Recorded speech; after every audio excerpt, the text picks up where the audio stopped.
Welcome guys, this is your friend xnarutofanfic and we are back with a new fanfic. What if Naruto joined Sakura and Ino, and unlocked the ultimate harem? Part 2. Let's start this fanfic. That doesn't make sense, Shika said, looking and sounding much too like his father for Sakura's comfort. Sakura sighed and turned away. She had been thinking of Ino in that way for a while, but Ino hadn't really seemed like she was doing the same. Sure, odd kisses on the cheek were exchanged, along with the casual hug, but Ino had always been affectionate. And then there was the twins to think about. If Sakura started something and Ino rejected her, it would make parenting awkward.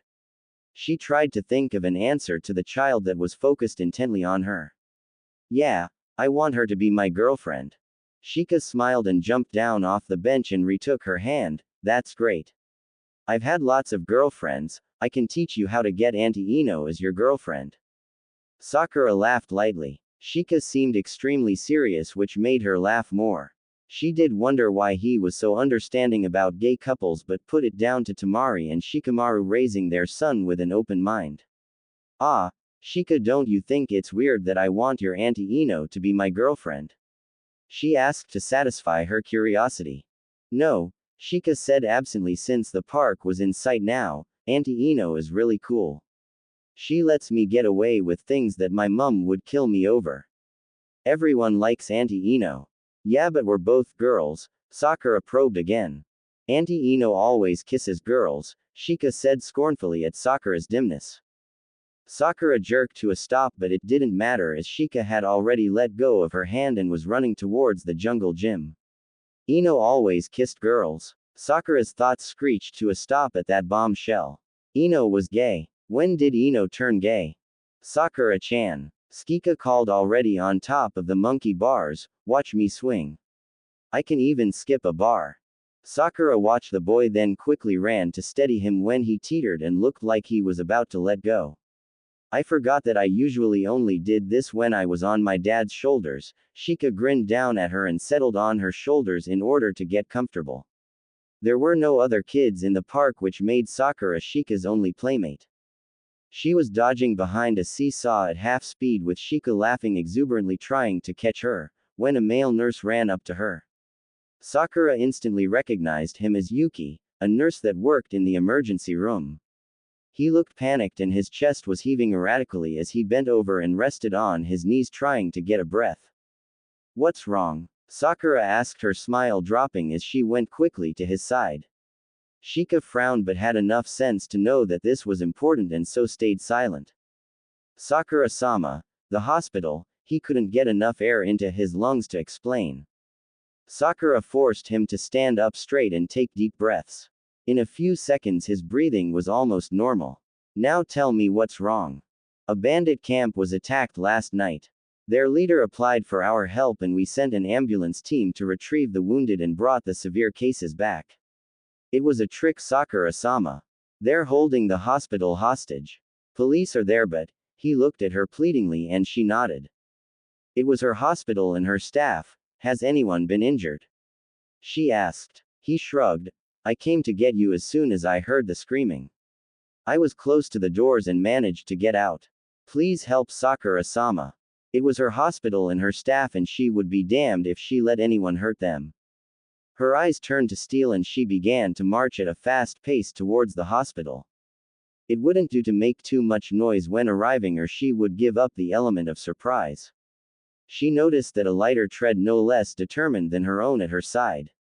Shika had his young chubby face set in a fierce grimace, or as fierce as a child's grimace could be. Sakura then remembered her responsibilities to Shika. She looked at Yuki, who was jogging to match her tread. When we get there, take care of Shika. Don't let him get hurt. She glared until Yuki nodded furiously. The hospital was cordoned off and police ninjas were outside along with a strong throng of outraged onlookers.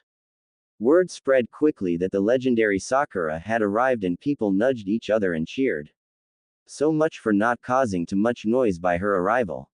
What's the situation? She asked the closest police officer. We've counted 5 altogether. Anbu is prepped and ready to go, but 3 have hostages, so we're proceeding with caution, the officer said, not even looking at her. They want someone to go in and negotiate the terms. Captain just chose someone now, he's gearing up. She nodded and checked where Yuki and Shika were in the crowd. She waved at them to stay back, then strolled out past the police barriers. She heard the angry voices of police scream at her and she half turned back. The police's one shut up and began to silently panic. They would be held responsible if the village treasure died. The crowd on the other hand gave a giant roar of support headed by Shika, who jumped on Yuki's shoulders and screamed in his high-pitched voice. Sakura walked confidently up to the shut double doors of the room. She poked her head in first with a smile. You wanted a mediator. The was sealed off from the rest of the hospital by beds and machine equipment. She swore if Anbu busted into this room and ruined all that expensive medical equipment, she was going to kill them. The three men held knives close to their human shields' throats and stood behind them, cleverly using them as cover. One had a crossbow aimed at her and the other was ransacking her drugs locker. She felt irritation mount up as the man's sweaty beefy hands fondled and shoved her precious medicine into a black bag without thought. She kept her smile in place as she identified the one trying to glare a hole through her as the leader. She looked at his hostage and felt her irritation soar through the top of her head. Her damn secretary. What the hell are you doing here? Do you ever take a day off? Her secretary blushed as the man with the knife to her throat tightened his grip, angry that she had talked to the hostage. This is my day off, see?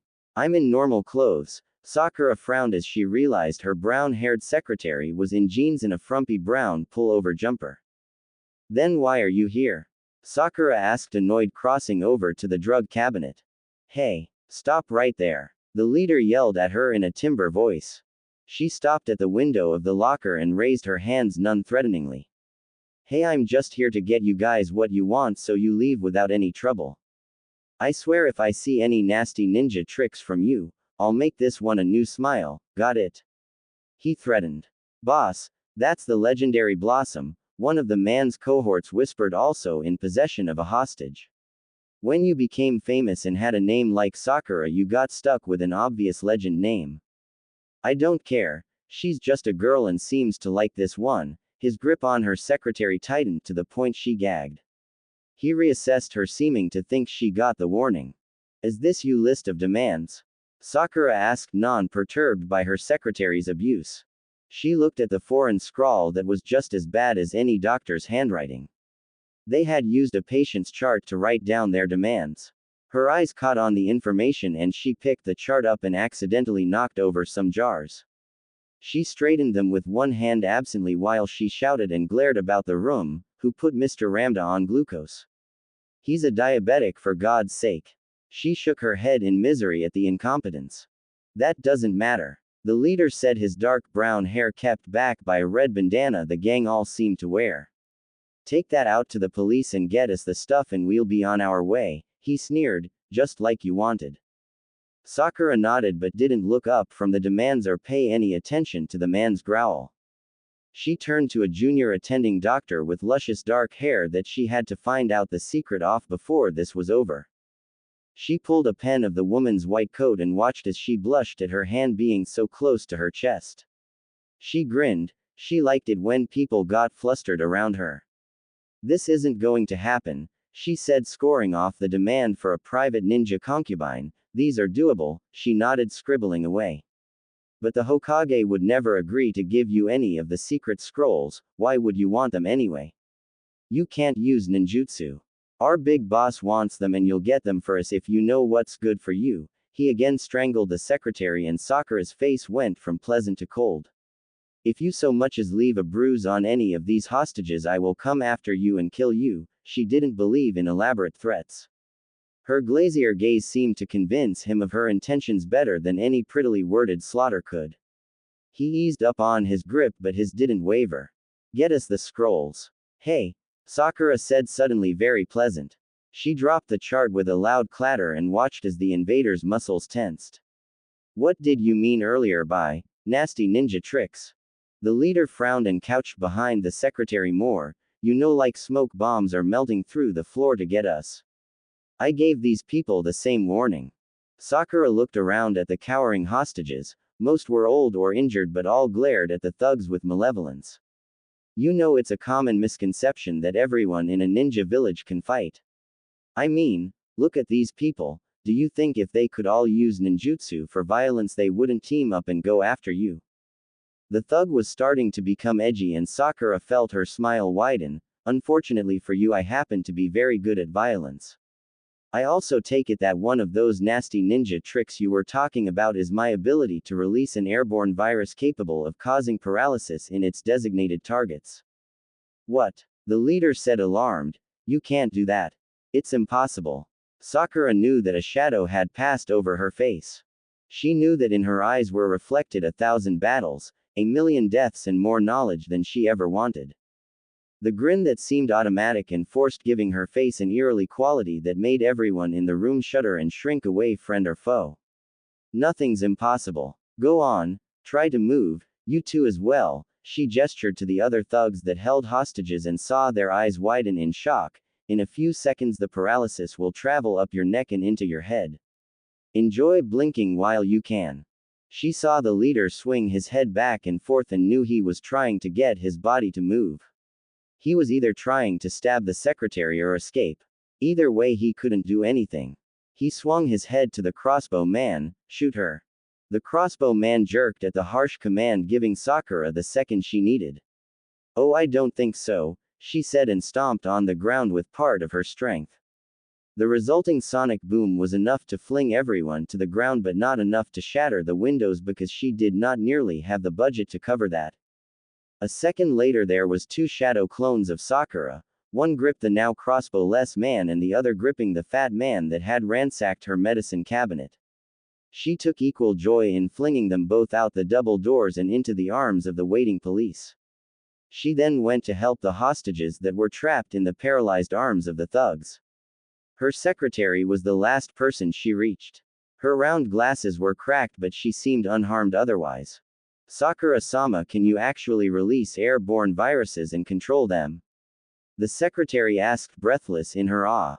Sakura laughed and shook her head as she helped her to her feet. No, my friend taught me to draw. I simply drew 3 small mice and had them bite the men with the hostages. I inked them with a nectine that I got in the drugs cabinet when I, accidentally, knocked over the vials. It caused paralysis after 1 minute. It's not that long lasting though. The odd look didn't go away and Sakura felt really proud of herself.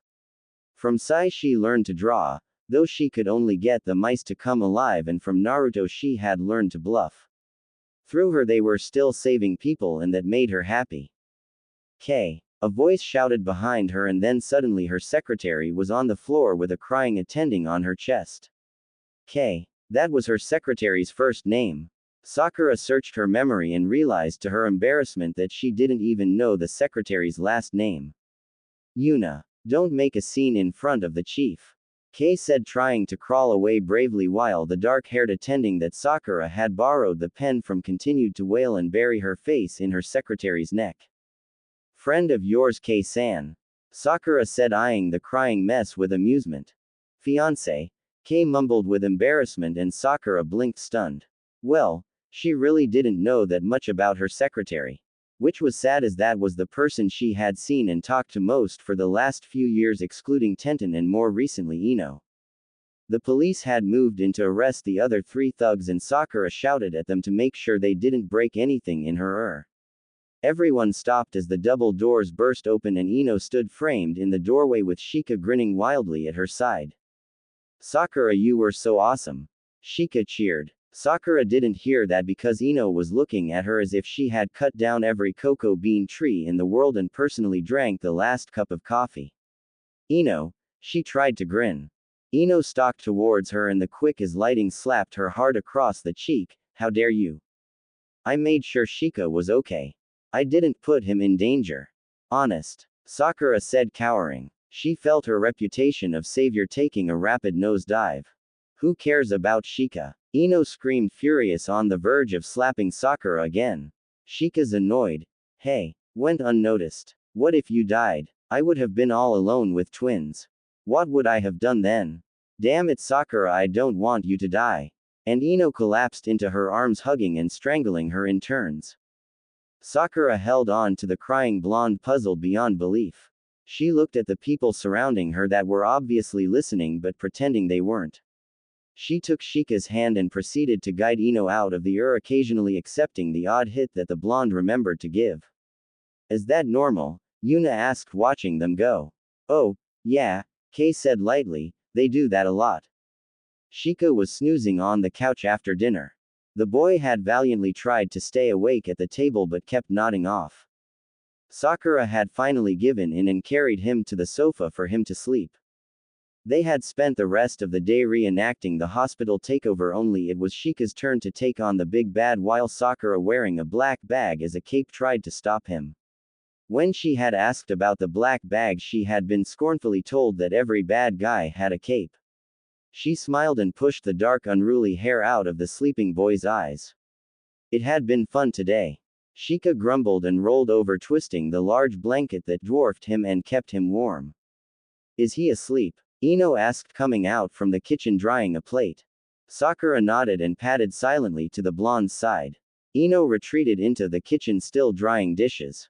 You okay now? Sakura asked. Ino hadn't really spoken to her since she stormed out of the hospital. She had made sure that Sakura was in her line of vision the whole afternoon when she was making dinner. It had meant that Sakura's nefarious plans to take over the village had been confined to the living room, but she and Shika didn't mind if it meant Ino didn't worry. I'm sorry, Ino said with her back to Sakura, I just seem to keep freaking out. I never freaked out so much before I got pregnant. I swear I was easygoing back then. Sakura gazed off to the side as she remembered the various competitions for Sasuke's affection that she and Ino had been involved in. And how Ino had screamed at Shuho for being an idiot, and how she would curse Shikamaru for being a slob, and then how she would slap Tamari for being which was before they became best friends. And she had scared the crap out of Naruto. Well, you weren't pregnant back then, just extremely hormonal, which she would never say because she liked her head on her shoulders. What if I do that when they're born? Ino fretted. What if I'm that mum that screams at their kids on the jungle gym? Or worse, the one that follows their kids around with a fully stocked first aid box. Sakura laughed and embraced Ino from behind. She set her chin on the blonde's shoulder and squeezed her softly to reassure her. Ino, we both know you're going to be the cool mum and I'm going to be the worrier that's scared of everything. Ino seemed to think this over. Well, I am cooler than you, she said matter-of-factly, and Sakura rolled her eyes. Ino really would believe anything if it was a compliment. She stood there holding Ino, moving softly with her when she went to put the dishes away instead of releasing her hold. Ready for bed? Ino asked, and Sakura nodded, regretfully breaking away. She didn't think Ino would let her cling on to her when she went to get changed, even though she wanted to. She immediately missed Ino's warmth. Sakura was about to succumb to sleep when Ino turned towards her in the bed. The blonde traced her cheek in the dark and Sakura looked at her sleepily. You're amazing, you know, Ino said in the quiet, and Sakura rolled her eyes and paid her no attention. Ino said it again, more sincerely this time. No, you really are. Not many people would walk into the middle of a crisis zone and take out the bad guys. You didn't even think of the danger, you were more worried about the people. And then you come back here and play with Shika like you didn't just save so many lives. That's amazing, Sakura. I was more annoyed at them, Sakura said, thinking Ino was giving her too much credit. She burrowed into her pillow. The mattress shifted and Sakura looked up. Ino hovered over to her and kissed her cheek softly. Sakura blushed and turned towards the heat. Their lips were only centimeters apart. Amazing, Ino breathed, and Sakura couldn't. She held her breath until Ino lay back down on her side.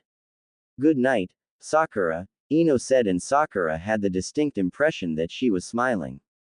Got everything? Sakura asked Shika. The little boy nodded and passed his backpack to Sakura to carry. Ino had left for her shift at the flower shop, so Sakura had to drop him off before she headed off to work. She needed to the damage those idiots had caused the day before. Right, let's go. She opened the door and ushered the boy out. So, how are you going to get Auntie Ino to fall in love with you? Shika asked when they stepped outside. Sakura was startled that he actually remembered their conversation. I'm going to take her to a play. It opens tomorrow, she said, proud of her plan. Shika was less than impressed and rolled his eyes. That's boring, you should give her cookies. They always work for me. I'll keep that in mind, she humored him, then bent down and scooped him up and sat him on her shoulders. He squealed with delight and wrapped his arms around her head. She just didn't want to lose him in the thickening crowd, and he seemed to be enjoying it. She knocked on the door to Shikamaru's house. The door was yanked open in surprise and Sakura stepped back as a raven-haired girl in a towel answered. Sakura glared at her, suspecting the worst. She sat Shika down and said, I dropped the bag down the road, go get it. It's on your shoulder, Shika pointed out. Sakura took it off her shoulder and flung it down the road. She grinned at Shika's shocked face and pretended it was a game. Go get it. I'll count to see how long it takes you. And he ran off after the bag. Sakura turned her attention to the girl in the doorway and grabbed a fistful of her towel and dragged her forwards with a growl. I don't care who you are, but if you're trying to mess up Shikamaru and Temari's relationship, I'll flatten you. They have a kid, for God's sakes. She glared at the home wrecker, who didn't seem bothered at the threat. A small hand came up to try and loosen her grip but couldn't. The raised her eyebrow in a very familiar expression. Women are so bothersome, she said in a husky voice, and Sakura let go, feeling like she should recognize the girl. Had she been in her class? Wow, Sakura, I didn't think you were such a romantic. The door opened wider and a blonde man in a towel grinned at her. He leaned on the door, showing off his muscular chest and glistening body to its fullest. Sakura felt herself blushing at the leer in the man's eyes as he looked down at her. She felt flustered for some reason. Then it clicked. Temari. She looked at the dark-haired that she had threatened, Shikamaru. Temari laughed and Shikamaru gave a small smile. She felt like an idiot for not realizing sooner. The same features were apparent, but the different threw her totally. But how did they? Her face hardened. Ino showed you my jutsu. That's why she wanted to know the seals. Don't worry, Sakura. We have no plans on stealing it. It was only for a bit of fun, right, babe? Temari said, leaning down to kiss Shikamaru. The sight was so wrong to her. You better change back before you confuse Shika, she said as she spotted the boy running back with the bag. Oh, yeah. Give us 5 minutes to get dressed, Temari said, dragging Shikamaru back into the house and slamming the door shut. Sakura turned to the child, mentally scared beyond belief. She choked her thoughts when they tried to veer towards what Shikamaru and Temari had been doing while she was babysitting. She just didn't want to know. When the door opened again, Temari was in her right form and fully dressed. So how did you stay with Auntie Ino and Sakura-san? It was great. Sakura beat up these bad guys that tried to take over the hospital, Shika said excitedly. What? Temari said, her good mood starting to drain away. She glanced up at Sakura suspiciously. Well, I'll see you later. Sakura ran off, uncaring that she had left her dignity behind. Temari was scary when she was angry.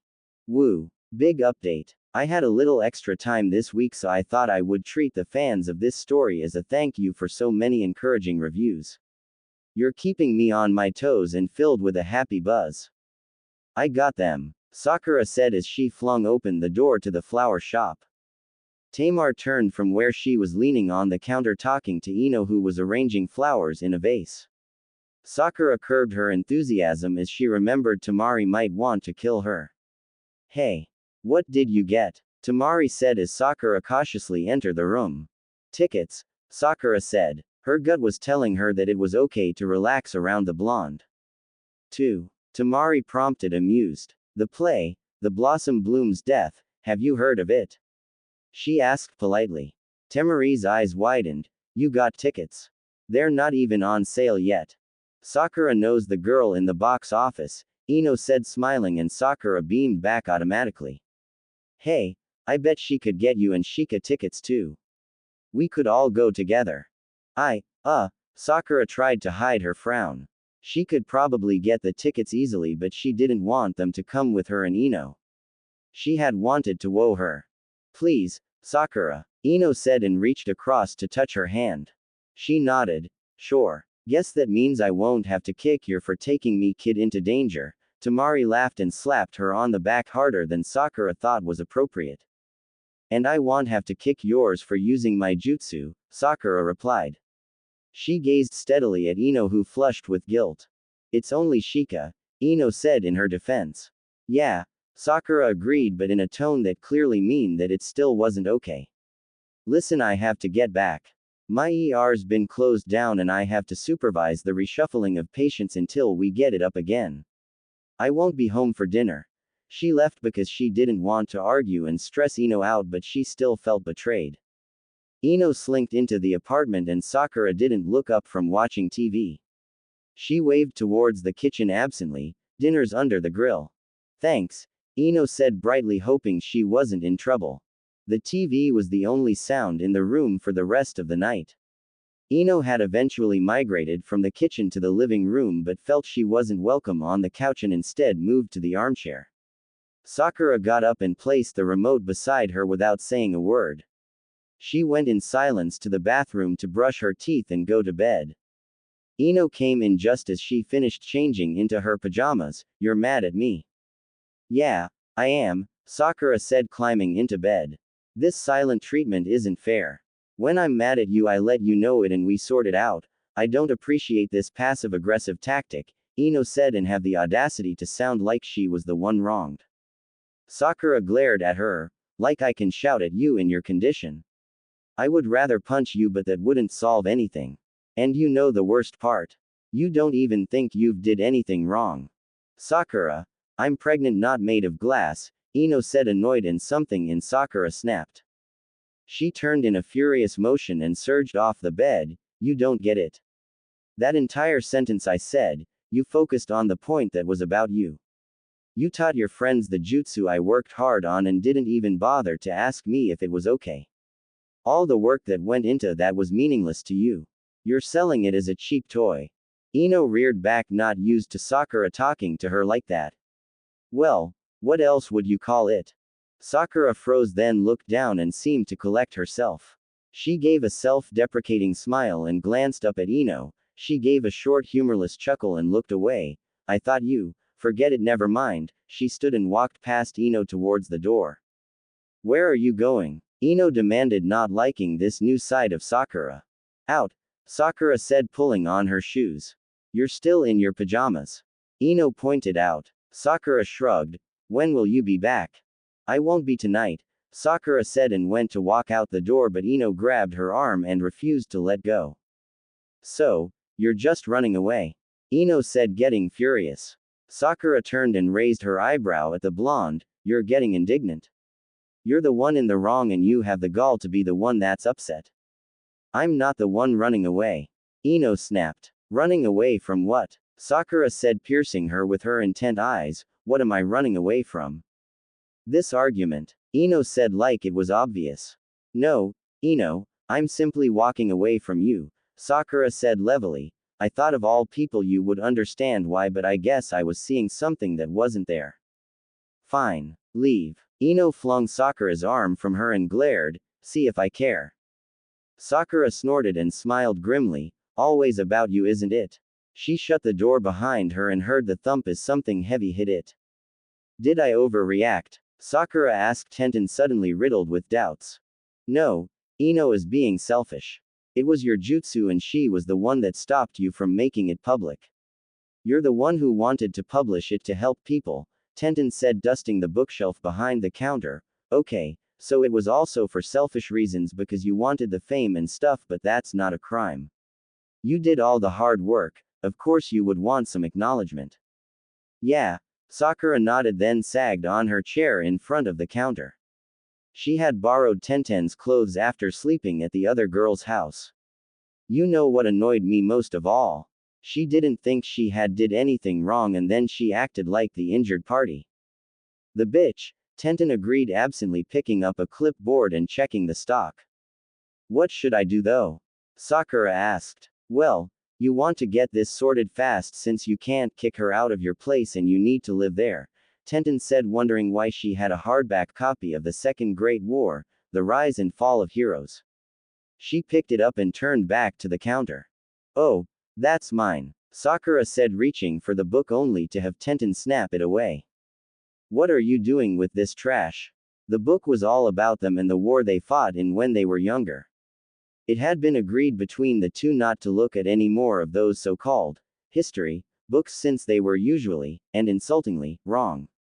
Especially in regards to Sakura, who took part in some of the climactic battles. That's where I put my final research report, Sakura said, opening it up. No one would think to look there for it since everyone knows how much I disdain these type of books. So much of those years were shrouded in rumor and exaggerated facts that it was easier to let the world believe it was more like the soap opera they portrayed it as than a devastating event that destroyed so much. I hate this one, Tenten said, glaring at the book. This is the edition that has me and Lee shacked up in a love triangle with Neji and you as a brunette and Naruto as a serious martyr. How are your guys anyway? Tenten was lucky enough to have both her teammates survive, though Guy didn't. He died fighting with Kakashi. Always in competition right until the end. Lee's starring in a new musical in the big city. Apparently he's a real hit. Can't walk down the street without being recognized, but you know how he exaggerates. And Neji, Tenten's eyes lost the warmth they had when she was talking about Lee. He's still on a mountain somewhere feeling sorry for himself. Like he was the only one that fought in the war. What they had done to survive wasn't their proudest achievements, but Neji seemed to take it the hardest. Sakura could only conclude that either he was more sensitive or he did something worse than the killing. Oh, shoot, talking about plays, I still have those tickets. Tickets? Tenten asked, taking a break from cleaning to sit down. Yeah, for that. The Blossom Bloom's death, Sakura said, watching as Tenten grimaced. I hated the ending in that, it was so depressing. Really? Ino loves it. I thought she would like happy stuff, Sakura said, and Tenten just shrugged. I'll see you later. I have to get those tickets. Sakura stood up and waved. Hey, are you still going tonight? Tenten asked. No, probably not, Sakura yelled as the door swung shut at a flurry of jingling bells. She made it to her office without running into Ino. She opened her top drawer and pulled out the 4 paper tickets. She then went out into the corridor and looked about for someone who wasn't busy. She spotted an intern crying at a candy machine. Just take the note. I don't have the correct change. Just take the goddamn note. He wailed, still trying to stuff a badly wrinkled note into the machine. Oh, that won't work, Sakura said, her voice filled with many years of knowledge, trying to do the same thing. Nurse Betty usually keep a change drawer for situations like this. Make sure you have enough to buy her a peanut butter bar and she'll help you out. Chief. The intern snapped to attention and tried to smooth down his wrinkled scrubs. She knew he was mentally going over how tried and grubby he looked in his mind and cursing. She used to do that when Tsunade would surprise her. She smiled in understanding. I need you to deliver these to the Yumenka flower shop in town. You should grab something real to eat while you're there. Go to Old Man's Sandwiches, he gives discounts to interns. If you don't have the cash, put it on my tab, that old man has fed me since I was an intern. Thank you. The intern's eyes lit up at the possibility of real food. She knew that feeling as well. The intern then grew worried and cast a glance behind him. My resident. Don't worry, if you tell him I sent you there shouldn't be much trouble, Sakura said, ushering him away. Okay, thanks, Chief. He literally ran off to do her bidding. She remembered when she had the energy to work 27-hour shifts and still run at the possibility of a free meal. Oh, to be young again. She went back to her office. She noticed that she had a few loose ends that needed tidying up since the bandit attack. It was best to get them out of the way before the acting chief came on for his shift. She cursed as she read that her mild sonic boom had cracked some pipes in the wall and might have damaged the infrastructure of the operating room. Where the hell was she going to get the money for that? Exclamation mark. Wait, she had saved a plumber's wife last year. The family was only starting out their new business and didn't have the money to pay. She had let them go free of charge. She could ask him to do it as payment. She frowned. She didn't like the idea of calling in favors that she would have done regardless. But she couldn't risk the pipes bursting and closing down sections of the hospital. She would find out how his business was and give him a call. She made a mental note on a yellow sticky pad. Her intercom buzzed and she jumped in surprise. She had thought she was alone. She cleared her throat and answered, "Yes. Chief, Yumanka-san has been spotted storming into the building." There was hesitation and Sakura heard the unsaid, again.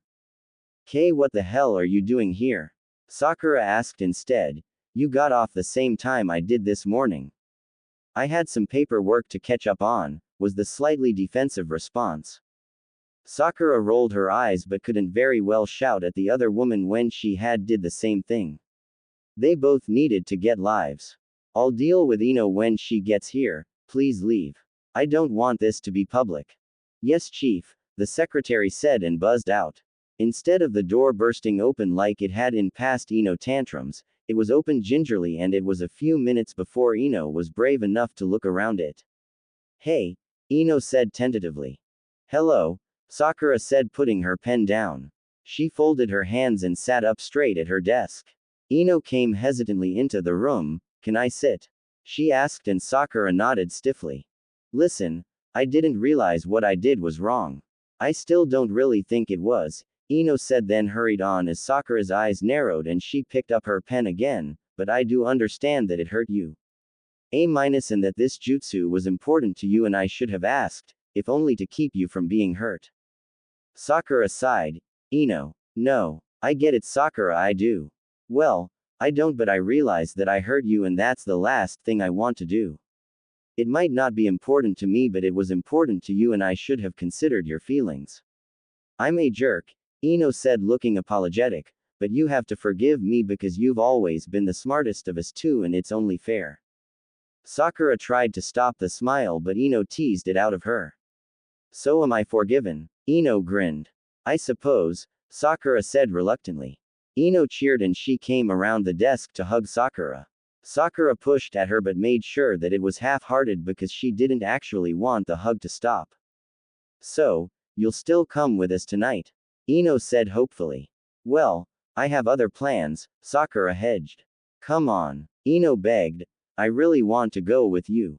I, and she tried to think of an excuse, but the truth was she was lying. She didn't want Ino to think she was so sad that she had no other plans for a Saturday night. "Fine," she gave in and Ino squealed with joy. "Great, I can't wait to show you my dress." And with that Ino was gone. "So, what do you think?" Sakura turned and her eyes exploded. Or felt like they did anyway. She blushed in embarrassment. "What are you wearing?" "This is my little black dress," Ino smiled, lifting her leg, the dress parting beautifully around a cream calf and thigh. The dress itself came just below the blonde's knees but was slit high enough that it exposed both her legs, stopping just short of her panties. Ino was grinning at her from under her lashes and Sakura tried to stop her eyes from following all the way up her leg to her that seemed to be extra perky tonight. She failed horribly. Ino had on small black heels and the normally tall woman now towered over Sakura, reeking of. She tried to ogle discreetly when it became apparent that she couldn't resist. "Don't worry, Sakura, everyone wants to screw me in this dress," Ino patted her on the shoulder in a sisterly fashion. "Why are you wearing that then?" Sakura snapped, turning away to hide her flush. She did not blush well. She looked like a diseased tomato. "It's going to be a long time before I can fit into it again." "It's already extremely tight," Ino said reasonably, using the mirror hanging over the TV to put on simply diamond earrings. She had already put on a diamond necklace in the shape of a star. It hung just below her collarbone and pointed the way downwards to her bountiful brie. "Stop it." Sakura shook herself. She was not leering at Ino. "Is that what you're wearing?" Ino said critically, and Sakura immediately became defensive. She was wearing a red Chinese-style dress with pink flowers twining about it. It wasn't as daring as Ino's dress, but it was nice enough. She hadn't been on a date in a sad amount of time. The hospital kept her busy. She groaned at the need to defend herself in her own head. That was bad. Next time Tenten offered to set her up, she was taking it. It might help her get over this Ino fixation. What's wrong with it? Besides, aren't you a little overdressed? Or underdressed considering her hormones? Nothing. Ino said, her eyes sliding to the side in a way that clearly said that it wasn't nothing. Sakura tugged at her hair self-consciously. Ino had put hers up in a decorative twist that framed her face. If Sakura did that, it would make her heart-shaped face look fat. She decided to leave it down and brushed it with a few quick swipes. Give me that. Ino rolled her eyes. She snatched the brush from Sakura and dragged her over to the bathroom for better light. She pushed Sakura down on the edge of the bath and stood in front of her. She ran her fingers through Sakura's hair. It's so soft. Ino bent down and brought her cleavage close to Sakura's face. She stiffened and smelt the perfume that Ino had dabbed there. It smells nice too, vanilla. I thought strawberries would be too much of a cliché. Sakura coughed, turning her head away when Ino straightened. She remembered how warm and heavy her felt in her hands. Ah, I suppose you're right, but I kind of like the idea of Sakura smelling like strawberries, Ino teased, brushing Sakura's hair. She pulled it into a ponytail, then gave a twist. She leant over to the sink and grabbed a handful of hairpins. She looked cute standing with a stern, concentrated look on her face and little brown pins sticking out of her mouth. There, stand up. Ino took Sakura's hands and guided her to her feet. She turned her towards the mirror and Sakura gasped and tried to touch her hair. Ino slapped her hand away playfully. Her hair was in a messy bun that looked artful instead of sloppy. 2 long strands of hair framed either side of her face. To take the bad look off that big forehead of yours, Ino laughed, but Sakura's indignant reaction was cut off by a kiss to her forehead. Ino quickly disappeared into their room, then out again. She came towards Sakura and wrapped a black scarf around her waist. She tied the knot off to the side, then slid 2 black bracelets on Sakura's wrists. The black breaks up the design and creates a new, more desirable look. The scarf also pulls the dress in and draws the eye to your. Sakura tried to laugh, but Ino was standing close enough that she could feel the heat of their bodies mixing. Thank you, oh fashion diva. Ino shrugged with a smile. I know what looks good on girls. I am fabulous. She popped her hand like a gay man in her hip. Sakura did laugh, leaning into the blonde. She looked up at the blonde, smiling. Ino looked very serious as she brought her hand up to cup Sakura's cheek. You're much prettier as a girl, she said softly, and the good mood drained from Sakura. Ino was stroking her cheek softly and Sakura angled her head to the side. She held her breath. Ino was going to kiss her, she just knew it. Isn't this a pretty picture? They both jerked their heads towards the door to see Temari standing in a purple dress with a smirk. Behind, Shikamaru was leaning against the door with his own smirk. He was dressed in a suit with a black tie, and since it was ironed, Sakura guessed Temari had bullied him into it. I've told you your timing sucks, right? Ino said, pulling away and grabbing a white bag. She draped it over her shoulder, then handed the still flustered Sakura a black clutch purse. Sakura took the bag and tried to act normal. Temari was having too much fun at her expense and she decided right then to talk to Shikamaru instead. Who's babysitting? The girl next door that Temari hates, Shikamaru said, pushing off the door and allowing her to pass him. She nodded her thanks. You're staring at her. Sakura heard the murmur behind her and stiffened. Can you blame me? It's one of the nicest parts of her, Ino whispered back to Temari, obviously thinking Sakura couldn't hear them. Shika's is nicer, it's bigger and more to spank, Temari argued good-naturedly, and Ino gave a tinkling laugh. Sakura forced herself to relax. It was a good thing that Ino liked her, right? She didn't know what Ino was doing. She hadn't expressed any interest in her until just a few moments ago. Or had she, and Sakura just hadn't realized it? She started to go over every conversation she had had with Ino. Relax, you look like you're going to explode, Shikamaru said, glancing over at her when they hit the street. What? Sakura said, startled. Just enjoy the night, Shikamaru said, patting her on the shoulder. She's as nervous as you are. Sakura looked back to see Ino laughing and joking with Temari, seeming very relaxed. She turned to look at Shikamaru skeptically. She's wearing her sure thing dress, he said. That doesn't mean anything. She said she wanted to wear it before she got too fat, Sakura said, forcefully deflating the small bubble of hope that Shikamaru's words had caused. Shikamaru just gave her a look that told her she was foolish for believing such a reasonable explanation. Sakura looked back and caught Ino staring at her. She smiled and saw a light blush cover the blonde's cheeks. Maybe he was onto something. He would know Ino better being her teammate. She allowed her hips to sway a tad more provocatively than before. When they reached the theater, they were immediately shown to the box office seats. Shikamaru had smartly grabbed the aisle seat and Ino grabbed the other, leaving Sakura and Tamari in the middle. Sakura fanned herself with the program out of boredom. Are they going to do one of those mini plays before the real show begins? Tamari asked, leaning forward to talk to Ino. Oh god, I hope not, Ino replied, also leaning forward. Sakura felt trapped and tried to back into her chair for some room. They're all about some epic battle during the war. I'm all for letting new talent practice on stage, but if I have to sit through another defeat of the big bad, then I'm throwing my heels at them. Tamari laughed. It can't be any worse than that time when they did the Orochimaru, the snake's life through interpretive dance. Oh, I had forgotten about that. Ino snorted with laughter. Do you guys go to the theater a lot then? Sakura asked, feeling left out. We used to bring our dates here back in the days of our wild youth.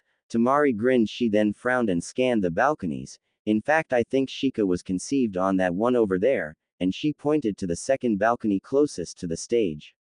Sakura made a mental note to never, under any circumstances, sit at that balcony. She was saved from replying, and really what could she say to that, when the lights dimmed? 3 teenagers somersaulted onto the stage. 1 girl and 2 boys. Sakura's heart plummeted as she thought they were going to have to sit through another wrong rendition of the final battle. Her eyes widened. Are they? Oh, she heard the faint echo beside her. The young teenagers continued to strip until they were. Love, the blonde boy cried shrilly at the audience. Sakura didn't think his voice had even broke yet. Lust, the red-haired boy obviously wearing a wig intoned. Jealousy, the childlike voice of the female actor stood in contrast to her male counterparts. They chanted as one. Is that possible? Sakura asked midway through the performance, turning her head to see if she could make out the angles better that way. Oh, yeah, it's just difficult, Tamari said. It's better if you use shadow clones rather than another person. They tend to be more flexible. Sakura edged closer to Ino and away from Tamari. We never, she started, then trailed off as the mass of twisting limbs turned upside down. I don't think I could have bent that way, Ino confessed, mirroring Sakura, and turned her head. That's an arm, right? No, I think that's the girl's leg, Sakura said, seeing what Ino had pointed at.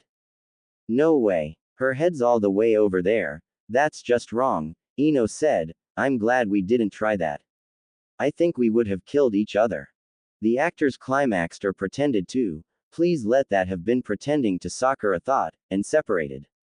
Their sweaty bodies glistened under the light and the blonde boy stepped forwards. Now that we have shown you how these 3 powerful emotions combat each when joined in a single act, you should keep this in mind when watching the powerful performance, and he bowed. Oh, so that's what that was about, Sakura said, joining in with the unsure applause of the rest of the audience. They seemed as shocked as her. It must be new age arty crap, Ino said, also clapping. An expectant hush fell over the hall as the red curtains shuddered, then flowed open to introduce the real play. Sakura saw the woman on either side of her stiffen as the actress playing the heroine burst dramatically onto the stage. She was beautiful with long raven hair and a slim build. Her voice was smooth like honey as she lamented on the unfortunate situation of being in love with the leader of the rebels she was supposed to infiltrate. She was really good and didn't seem overly heavy-handed with her woe. Sakura was totally convinced of her plight. When the intermission came, Sakura was fairly energized. She followed the others out into the lobby where Ino was immediately grabbed by a furious Tamari and dragged off. Sakura watched them go in confusion before turning to Shikamaru, who also looked slightly angry. Okay, I'm missing something, aren't I? Yes, he said simply and walked away. Hey, she followed him to the bar. It's not my business to tell, he said, expecting her questions. It's not fair that I'm the only one that doesn't know. She whined, then stopped because she wasn't 12 anymore. She regained her composure and tried again. Shikamaru, if something's upset Ino, I want to know about it. Ino is my teammate, I won't betray her confidence, Shikamaru said, ordering bourbon. Sakura eyed the heavy drink and wondered if that was an indicator of the trouble. Shikamaru caught her look and said, "No, this is for the terrible play. Really, how believable is it that the guy that's supposed to be insanely powerful falls for the first girl he sees and doesn't suspect that the only reason she sleeps with him after meeting for 15 minutes is because she's sent to kill him? She could be a..." Sakura offered. "Then why does he compare her to the virginal priestess that rescued him when he was young?" Shikamaru countered. "He's very stupid and thinking with his little brain." Sakura laughed, though now that she herself had experience having a little brain, she could excuse his most thinking with it. Shikamaru tilted his head, acknowledging her point, though you would think as a villainous mastermind he would be planning for that. "He's not a villainous mastermind, he's misunderstood," Tamari said, coming back from wherever. Obviously she had had this conversation before. "Yes, of course, and that's why you forgive him for killing Zula." Shikamaru rolled his eye and Sakura gasped, "Zula dies?" She cried in surprise, "The Bandit King kills her." "Oh Shika, you spoiled the play for Sakura." Ino swatted him on the shoulder and he glared at her like a fat cat that has just been disturbed from its sleep. "Something tells me that finding out Zula's death won't be the thing that spoils the evening for Sakura," Shikamaru said, and the air seemed to freeze. Tamari was glaring at him and Ino. Sakura couldn't describe Ino's reaction. She seemed to have shut down. With a visible effort she jerked herself back into motion. "Let's go back already, the break's nearly over." Tamari nodded and dragged Shikamaru away. Ino made to follow them, but Sakura took her hand before she made it very far. "Ino, if you want to skip the rest of the show and get out of here. I know you want to find out what happens," Ino smiled. "So, tell me over coffee. I know a place that serves really nasty coffee that could keep you awake for days." Sakura smiled to comfort the frazzled Ino. "You'll let me have coffee?" Ino said skeptically as the usher called for everyone to take their seats again. "Just this once," Sakura said seriously, but a smile tugged faintly at the corners of her lips. "You're too sweet to me," Ino said sadly, and Sakura frowned in confusion. "Come on, let's go back. The second half is starting." "You're sure?" Sakura asked, her eyes darting around Ino's face to see if she was hiding something from her. "Yeah, let's go back," and Ino said, tugging on her hand, and Sakura smiled and caught up to her. She couldn't shake the feeling of loss though. Ino jerked to a stop as Tamari leaned against the door to the theater. She looked furious and stared evenly at Ino through narrowed eyes. "You should have went for coffee," she said, then turned sharply around and back into the theater. Ino swallowed, then smiled unevenly back at Sakura, who had grown weary. Ino let go of her hand and Sakura's brows furrowed, feeling like an important clue was whizzing by her. They retook their seats, but Sakura couldn't concentrate. She looked between her three companions. Tamari seemed to be glaring at the stage while Shikamaru seemed tense. Only Ino seemed to be concentrating on the play. Her eyes followed the actors with a hunger that Sakura crashed to a stop. She had only seen Ino stare like that when she had burst into her office and declared boldly that she wanted. Even then the look was watered down compared to the ferocity that Ino now ate the stage with. Sakura sat back in her seat and didn't say a word until the curtain fell for the last time. She clapped politely, but Ino stood and clapped hard.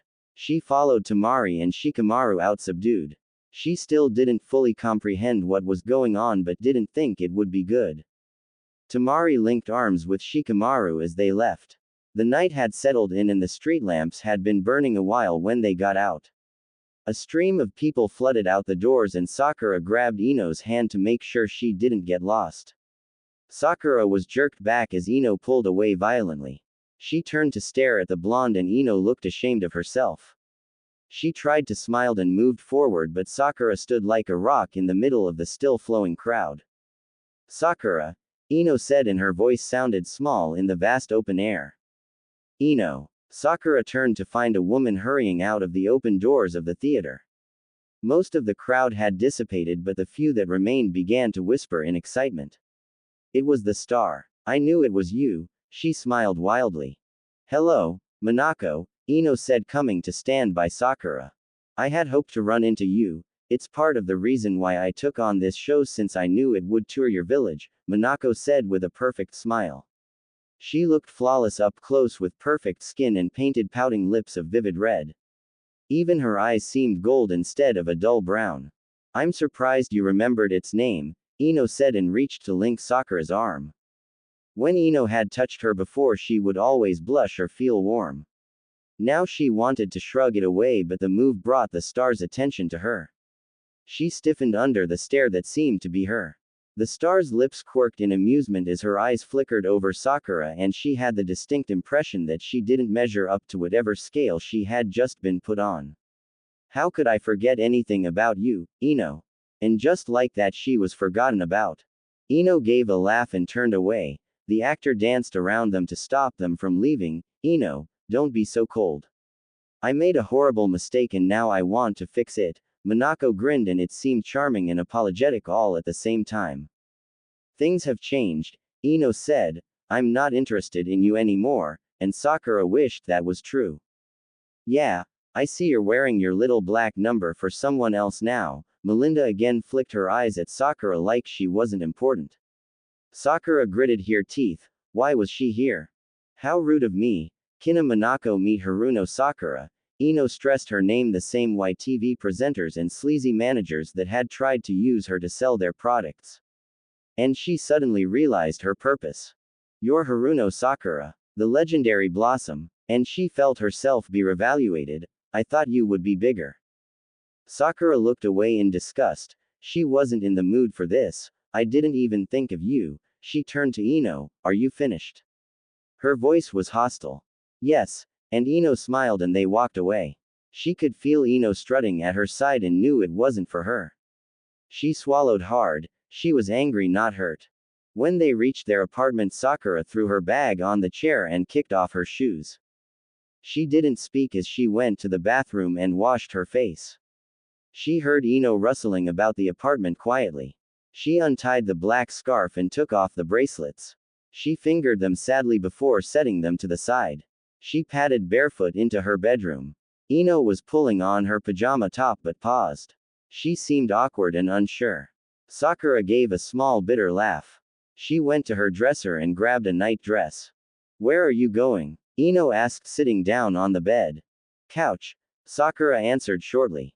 Sakura. Ino bit her lip and looked torn. Sakura waited, but when nothing came, she left. They seemed to be a little too happy for me, so cue the drama. Thanks again for all the support, especially Kirby Girl 13, who seems to be my most vocal support. I'm glad this story is being enjoyed so enthusiastically. Sakura pretended to listen as her department heads briefed her of the situation in the hospital. She had her hand propping up her chin and seemed to be glaring at the man in the dirty white coat before her. He cleared his throat and tried again to read his budget usage statistics. She was an idiot. She didn't know what she had been thinking last night. She should have just walked away when the actress with perfect blinding white teeth charged out of the theater and into Ino's heart. There had to be history there. They knew each other, that was clear, but she bet that they had been together. Little Shika had told her that Ino had dated girls before. Minako seemed to be one of those. Ah, Chief. The meeting's over. Her secretary nudged her and she jumped. What? Oh, yes. Ah, you got the notes for this, right? She asked, trying to pull herself together. With her mental turmoil and Ino waking her up the last few mornings by playing music when she was taking a shower, Sakura was exhausted. Kei nodded and handed the papers to her. Sakura took them dully, then shoved them back. Put them on my desk, I'm going for lunch. Yes, sir, Kei said, hovering around her. Sakura knew she wanted to ask what was wrong and was glad her secretary knew when to mind her own business because she didn't want to talk about it. She pushed away from the desk and climbed out the window because she couldn't take the feeling of the walls closing in on her. She dropped from the roof into a crouch, startling nearby pigeons. They took off with angry coos, but she didn't care. Damn it all, she didn't even care that some drop-dead gorgeous actress obviously wanted Ino. That some starlet breezed into town and made Ino stare at her like she was a feast and Ino had been starving. She could live with the fact that Ino would date other people, she had expected it. She didn't think Ino would stay single long after the birth of the twins. She was realistic. What annoyed her was that, for a few hours, it seemed like Ino had wanted her in the way that she had been wanting Ino for the last few months. Ino had been nervous and attentive and even wore her little black dress, which was supposed to be a big neon sign of her intentions. Even Shikamaru had said so and he knew Ino better than anyone. But as soon as that woman came into view, Sakura had stopped existing. It would have been better if she had never had a chance at all rather than being so forgettable in the face of what Ino found so desirable. She kicked the trash can in fury and it made a satisfying bang against the wall. She frowned and kicked it again and again until its insides had spilled all over the street. Sakura. She stopped and closed her eyes. Her embarrassment crept over her anger and she turned to see Tamari standing with her shopping bag close to her chest. Come on, and the blonde led her to the park away from all the staring eyes. Sakura could feel the pity in Tamari's gaze and didn't want it. She turned away. For what it's worth, I think she's an idiot. Mina's a cheating that she shouldn't give the time of day to. From the way they were looking at each other, it seemed like she wanted to give more than the time, Sakura said. I don't know what she sees in her. They met when Ino was in the city for business school. I think she was her first big love. Maybe that's why she always goes back to her when she come into town, Tamari said sympathetically. Did she was last night, she cut herself off because whatever question she was going to ask would sound pathetic. Did she even like me? Was last night even a date? I have to get back to the hospital, she said, wanting to be away from Tamari's pitying eyes. Sure, Tamari spoke in a soft voice like she was afraid anything above a whisper would break her. Bye, Sakura said, more out of habit than desire. Sakura had been making her way through complaint forms when they were scattered by a bag being hurled onto her desk. Her head snapped up and the glare she sent towards Tenten made the other woman smiled freeze. Tenten recovered when Sakura didn't immediately leap over the desk and strangle her with her hair band like the look in her eyes promised. Come on, she said, and the brightness in her voice was obviously forced. We're going out to get drunk. Sakura threw the bag off her desk roughly and began to sort out the mess of papers. No, we're not. Come on, it will take your mind off Ino, Tenten said, trying to drag Sakura into a better mood. Sakura's gaze was scathing as she stood and slammed her hands on the desk. You know what, Tenten? Not everything can be solved by alcohol. Sometimes you actually have to face your problems and stop running away like a damn child. Hey, Tenten glared, getting annoyed herself. There's no need to be mean. I'm sick of this damn place knowing everything about me. Sakura yelled. Who was it that told you, huh? The grocery lady? The ice cream guy? Maybe it was one of Konoha's various theater goers. Poor Sakura, she managed to get dumped before going on an actually date. Tenten's eyes slid unwillingly to the door and Sakura's rage flared through her body. She stormed out the office and to her secretary's desk. She had had enough. How dare this woman interfere with her life? She was her goddamn glorified gopher. She had no business sticking her nose anywhere near her personal life. Sakura, just leave it. She was trying to help. Tenten cried behind her. Sakura ignored her and snatched the phone off her secretary and hung up hard enough to crack the plastic. Kei looked up startled and Sakura's rage hit a wall. Kei had been crying. Her normally neat secretary was wearing a wrinkled suit and looked like she had forgot to brush her hair. Sakura glanced at the clock behind her head. 10:15 at night. Her secretary had been here before her when she came in at 7. In fact, she had been staying just as long, sometimes longer than Sakura herself this past week. Kei, is something wrong? What? No, I was just making arrangements for the school visit next month, Kei answered shortly, fussing around the paper garden of her desk. Usually it was tidy to the point of compulsiveness. She didn't even seem to notice that Sakura had slammed the phone down on her rather rudely seconds before. Kei, you're trying to write with a straw, Sakura said gently. Huh, Kei looked at the bent straw in her hand dumbly. She looked as if this was her first encounter with the drinking device. Kei, we're going out drinking. You're coming too, Sakura decided. She turned back to the hovering Tenten. Go get my bag. Oh, no, I should really get a move on with writing a report about the repercussions of introducing red safety signs as opposed to yellow. Kai tugged at her hair and put her head down. She seemed to be trying to hide. That's not even your job, Sakura said, accepting the bag from Tenten and reaching over to haul her secretary to her feet. If you don't come, I'm firing you. What? Kei blinked stupidly at her. Forget it. Let's go. Sakura dragged her out of the office. And she left me. Kei gave a bitter laugh over her beer. Sakura, Tenten and the barman all nodded in sympathy. There I was, just out of the shower, getting ready for work, and bang. I get hit on the nose with the engagement ring. Apparently I work too much. Me. The secretary. She's an ER resident, but I'm the one with the long hours. That's harsh, Tenten said, sitting back and taking a long drink of her beer. Women, they're just not worth it. Sakura automatically reached back to grab Tenten before she fell off her stool. She turned to the bartender. Am I right? Totally. He nodded. So what has you so upset, Chief? Kei said, waving drunkenly back and forth in her seat. I don't want to talk about it, Sakura said, turning slumping over the bar.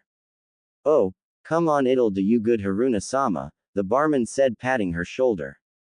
They seemed to be the only ones in the old jazz bar. The place had never been very popular as a drinking establishment. It was only the restaurant and gambling square out the back that kept the small bar open. It had been Tsunade's favorite place to get drunk in. Oddly, though she never gambled here, she staggered down the street to the more professional parlors for that. When Sakura was feeling nostalgic or masochistic, she would come here to get drunk, as it had black and white photos of her friends on the wall. The legendary heroes. She avoided the place for the same reason when she was sober. She forgot all about me, Sakura mumbled at last from the pillow of her arms. She just saw the actress with perfect skin and big, and I stopped existing. Apparently they have history. Who? The barman asked in surprise. Yumenka-san. Kai answered, annoyed. Oh, the Van Eno girl. The barman said cheerily, then frowned. Isn't she the legendary Blossom's girlfriend? She's cheating on her with some actress. He sounded scandalized. No, she's not cheating on me. Sakura shot up and the world spun. She continued on regardless. She spoke to one of the two barmen that were moving in front of her fuzzily. We weren't together. We never have been. I just really wanted to. I like the idea of being with Eno, but she prefers some acting. Ouch, the barman said sympathetically, placing another beer in front of Sakura. She seemed like she needed it. I have a question, Tenten said, raising her hand. What? Sakura asked. Do you actually want to be with Eno, or do you just want to be with Eno? Tenten asked seriously. Sakura's mind tried to process that, but she frowned and went cross-eyed. Huh. No, I get it, Kei said excitedly. She waved her beer and splashes of the amber liquid showered down on the confused Sakura. Do you like Eno, or do you just want to be with her because she's going to be a mother and you want her kids? Kids? The bartender asked with a frown. Yeah, she's having twins, Kei told him in a conspirator manner. Oh, congratulations. He cheered her. Sakura smiled proudly, then thought about the question. She shook her head and jerked her bottle at Kei, then Tenten. She didn't really know who she should be answering. No, I thought about this. It's Eno I like. She makes me happy. When I was impregnating her, she brought so much happiness into my life. She's very funny, and nice, really nice, though she can be self-centered and selfish, but usually she's just so nice. Sakura felt happy when they nodded along with her because Eno was really nice, and hot. She's really hot and tight. I thought I was going to be crushed when I was inside her. I mean, wow, in her, but you know what? I even think her ears are. Eno has ears. Her ears are nice, Tenten agreed, and Sakura clinked their bottles together. She nearly missed. Wait, Kei said slowly, you impregnated her. The fact that she's also has my kids is just a happy coincidence. Sakura said. Wow, You fell in love with her even though she was knocked up, the bar man said in admiration. They all seemed to be having separate conversations. You really are a wonderful person, Chief, Kay said with renewed respect for Sakura. All other thoughts dropped. Sakura nodded and accepted the adulations as her due. Thanks. That's it, I'm cutting you off. They all turned towards the new voice. The only other person in the bar had been listening to their conversation since she slipped in unnoticed an hour ago.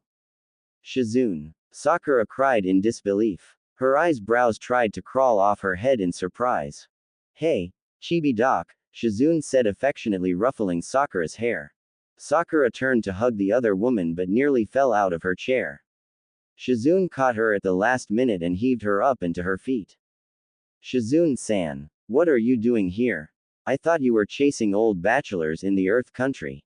I'm happily married to a billionaire now. I came back to check up on my second-hand apprentice, Shizune said, walking them to Tenten's bar stool. She grabbed the other girl by the neck of her top and dragged her along too. New girl, join the train, I'm taking you home. Kay wobbled to her feet and followed. Sakura was still surprised. I'm so glad you're here. I need someone to take a refresher's course for basic antidotes. You could do that for free, right? Sakura asked as they hit the fresh air.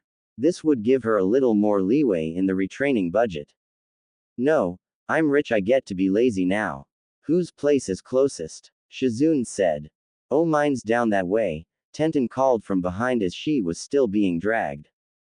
That way it is then. New girl, where do you live? Shizune called back. I don't know, Kay said miserably. I'm pretty sure she kicked me out as well as broke up with me. Okay, you're obviously staying with Tenten then, Shizune said businesslike. Oh, I couldn't impose, Kay said, then tripped and clung to the wall. Yes you can, Shizune said, not taking any protests. This is me here, Tenten called as she was dragged by her house with the blue roof. Isn't that cute? Shizune looked at the stained glass window of a yellow bath. It's darling. You have your keys. Yeah, somewhere. Tenten frowned as she fiddled about patting her pockets. Ah, here. Shizune snatched them off her and opened the door without letting go of Sakura. Which was good because she wasn't sure she could support herself on her own. There you go, we'll see you in the morning. Or late afternoon, whatever makes you throw up first. Bye, Shizune, Tenten called cheerfully as she dragged Kay inside her house. And now you, Chibi-doc, Shizune said, looking down at Sakura. Sakura grinned up at her from her slumped position. My place is, she squinted around to get the right direction. Forget about it, Shizune said, I still remember where your ratty place is. You haven't moved, right? Nope, Sakura said with a glassy smile. Sakura gradually became aware of loud upbeat music playing. She groaned and buried her face into the warmth at her side. Damn Ino and her music. The radio eventually clicked off and Sakura was all set to drift back to sleep when she heard, well, isn't this a pretty picture? Sakura opened her eyes to see Ino glaring down at her. Ino wiped her mouth with a hand towel, her sharp eyes trying to tear into Sakura. She smiled absently and moved to roll over. A heavy weight thumped onto the ground when Sakura realized that she wasn't in bed like she thought and her blanket was actually another woman. Ah, she yelled, scrambling up to huddle on the arm of the couch. What the? Oh, good, Chibi-doc's awake, the figure said, rising onto all fours. Chibi-doc, Sakura frowned, the only person that called her Shizune. Sakura said happily, reaching down to help the woman up. Hey Ino, look, it's Shizune. You slept with Shizune, Ino said, slightly disgusted from the twist of her mouth. Sakura paused as she pulled Shizune to her feet. She took in her disheveled clothes and the other woman's and concluded that, no, of course I wouldn't have had with Shizune, she said with total conviction, then looked back for reassurance. Right. Right, Shizune vouched, now on her feet. Where's you kitchen? Never mind, I see it. You really need to get a better place. It's not like you can't afford it, Shizune said as she walked past the still annoyed Ino and straight into the kitchen. Ino glared at the woman that was making herself at home. What are you doing here? I'm in town for a visit, but I have the better question. Why do you, and she jerked her spoon at Sakura, seem to think you've impregnated this one? and the spoon jerked at Ino's affronted body. Since I know you passed basic anatomy, I was your teacher after all, I'm pretty sure you know how reproduction works. So, that leaves two explanations, either I'm missing a really big piece of info or you're one hell of a liar. Shizune gazed steadily at Ino from where she sat perched on the countertop with a bowl of cereal. What? Ino drew herself up at the accusation. Who the hell do you think you are? Waltzing back in here after years to accuse people of. Ino, Sakura cut in, massaging the blonde's shoulders to calm her down. Don't worry about it. It's Shizune, she has no tact whatsoever. She seemed to have lost it with her marriage. Oh. I just remember, congratulations. Where's the ring? Shizune smiled and held out her left hand where a sizable diamond sat. Sakura fussed over it while Ino steamed behind her. Shizune basked in the adoration for a short time before she became serious. So what's the deal with you, Sakura? I can clearly see the twins from here. They're dizygotic, by the way, but why do you think they're yours? Dizygotic? Sakura said, stunned. She stepped back a bit and took a deep breath. Wow. What does that mean? Ino asked, looking from Sakura to Shizune.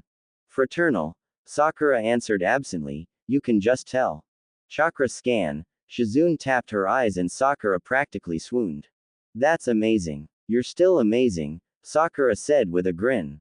Are we through with the hero worship or should I leave the room? Ino said snidely, not liking the feeling of being left out. Sakura took her hand to soothe her and her smile softened. Shizune, Ino's pregnant with my baby. They're my kids in there, Sakura said, and Ino pulled herself up straighter. She glared at Shizune, daring her to contradict Sakura. How? Shizune asked instead. It's really very cool. Give me a minute to get changed and brush my teeth and I'll show you my report. Sakura jumped and ran out of the kitchen like a kid eager to show off her homework. This is fascinating, Shizune muttered, sitting across from Sakura's desk. Sakura beamed. Tenten wasn't up yet, so they had to use the back way into the shop before Sakura continued on to work. Shizune turned over a page in the report and Sakura saw her hands twitching, half making the signs. She waited until Shizune closed the report. I never even thought this was possible. Internal change on the genetic level. Sakura, that's amazing. Well done. Sakura flushed, suddenly overcome by modesty. It was Naruto and Tsunade's, really. I just put it together. No, Shizune shook her head. They wouldn't have worked with each other. The binding technique you made is flawless. I don't think I've seen anything like it before. You could even use this tattoo. Shizune's mind visibly whirled at the possibilities, and Sakura, who had longer to think about it, said, I was thinking that it could be used in conjunction with a cutting jutsu and a disinfectant. That way, you wouldn't have any bugs in surgery. That's brilliant, Shizune exclaimed. When are you publishing this? Are you waiting until the twins come to term and become visible proof, or is the patent pending on the binding sign? Actually, Sakura said unwillingly, she didn't want to burst Shizune's excitement. I'm not going to publish it. What? Shizune looked at her like she was crazy. Ino and I felt that the twins would come under so much pressure that it wasn't worth it, Sakura said, taking the study back. Ino and you, Shizune said skeptically. Sakura, a breakthrough of this magnitude just can't be locked away. Think of all the good it could do. Shizune, it's a change, not the cure for the common cold, Sakura said dryly. Yes, but what about all those people that feel like they were born in the wrong bodies? This is their cure. Or what about gay parents that want kids? And your binding sign, Sakura, the possibilities of that alone are astronomical. You've discovered something amazing. You have to share, Shizune said, feeling like she was pointing out what should be the obvious.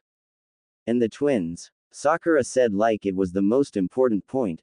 They're going to poked and prodded to make sure there's no scam. Even then they'll be watched to see if a genetic anomaly occurs later in life. I don't want them to be a science experiment. Shizune gaped. Sakura, you could change the world with that. You're doing what I did at the start, Sakura explained gently. You're thinking of them as the proof of success. But they're little people, little half me's and half Inos. They're my kids, and I'm not going to have some bitter guy with an inferiority complex or grudge against me following them around to prove that their aliens are crimes against God. There's also a price to pay for breakthroughs. Shizune waved away the concern breezily. But they're my kids, Sakura said to end the matter. Shizune sat back and thought about it like that. I suppose you're right. Listen, I'm going to go get changed. I'll meet you for dinner when you get off. Still, well done, Sakura.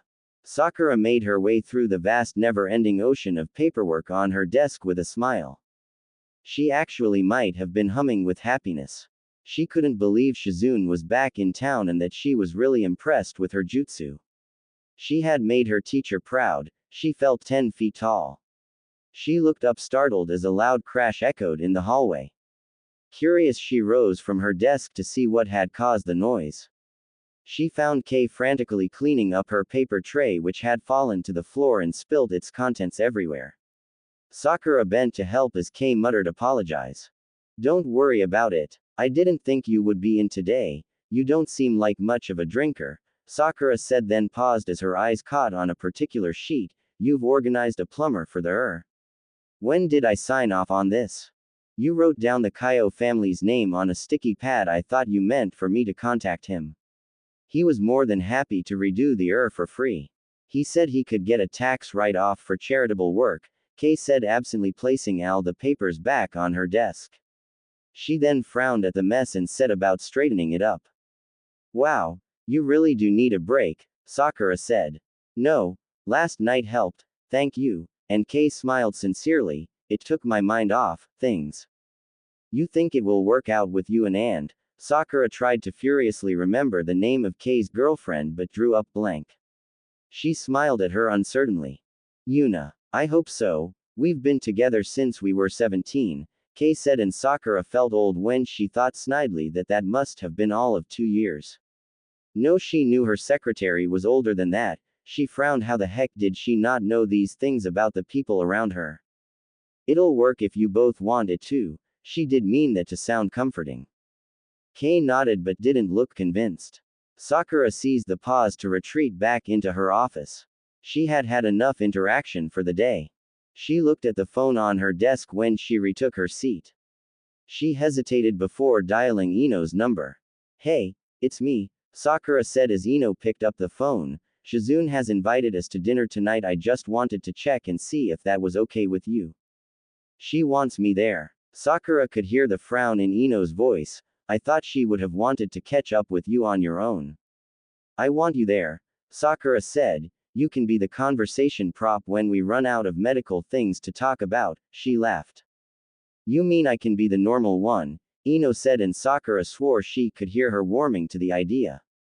I wouldn't go that far, but yeah, she grinned. I had plans with never mind, I'm sure I can move them. I'll be there, though I don't think I can fit into anything fancy, so not one of those big posh restaurants, Ino ordered. Sure. Shizuru will be mad, but I don't like those places either. I have to go. Be ready for 6. Sakura waited for Ino to say goodbye before she hung up. She frowned. She was sure that Ino had plans with Mina, the oh-so-wonderful actress, but didn't want to say. Sakura frowned as she pulled out Ino's seat. Ino smiled her thanks in his grim way that let her know that she was fussing again. Sakura made sure that the pepper was in easy reach of Ino but not the salt, and vowed that was the end of her fussing. Ino's clothes were stretched to near bursting point. Since Ino had always been slim, she was just more round than the average body weight, but it looked weird seeing Ino chubby. Her clothes reflected that as they seemed to be screaming. What did you have for lunch?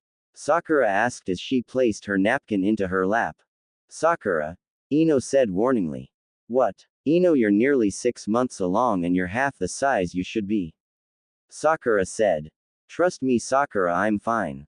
All I seem to be doing is eating, Ino said wearily. I was arranging an order of violets and they started to get brown stains on them. It took me ages to work out that it was from my sandwich. It was just second nature to be chewing that I forgot what the hell I was eating.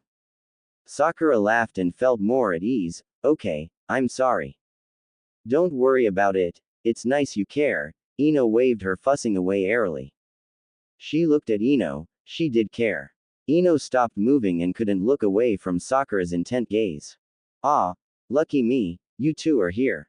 Shizune sat down at the table with a sigh. I thought I might have to wait. Shizune. Sakura smiled but cursed internally. Shizune gave no sign that she knew she had just interrupted a moment. Shall we order? I'm starving and I'm sure Ino is too. It wasn't really a question as Shizune was waving down a waitress. We haven't looked at the menu yet, Sakura protested. Doesn't matter, I invited you, I'm paying. Shizune grinned as Sakura became flustered. The waitress came to stand with her pencil poised at the ready. We'll have one of everything. She turned from the stunned waitress to Ino. If there's anything you like especially or want specially, just tell the waitress. Shizune-san, we can't impose on you like this, Ino said, looking slightly panicked. Oh, don't worry, my husband's loaded, Shizune said nonchalantly, her diamond ring sparkled. Ino oddly seemed to relax at that. So, she said, was Sakura the perfect intern? Prefect. Shizune laughed. Oh, definitely not. In fact, on her second week, there was a guy that came in with a genital rash. You had never seen anyone run out of the cubicle so fast. I thought we were going to have the first case of death by embarrassment. There she was ready to prescribe a 75-year-old man for bowel surgery when it turned out to be. Shizune and Ino were both grinning at Sakura's flushed face. Trapped wind, Sakura muttered and Ino laughed deeply. He was complaining of stomach pains and there was a blockage in his colon. She defended herself. Which were all caused by, Shizune goaded. Excessive barley in his diet and not enough fiber, Sakura admitted reluctantly as the other two women laughed at her. She was pleased that the most important people in her life were getting along. She just wished they got along over something other than her embarrassments.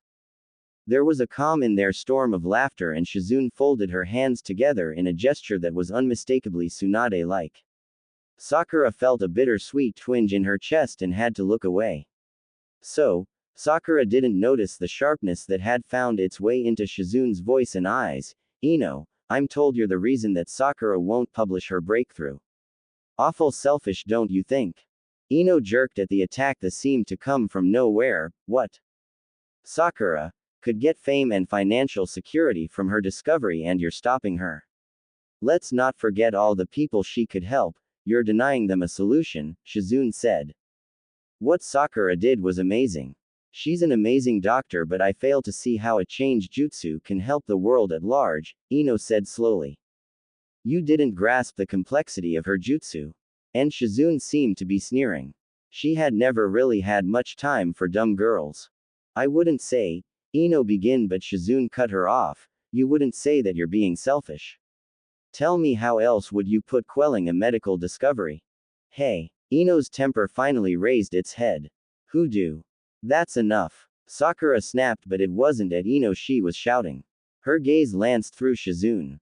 No, I can't sit here while your potential is being suppressed.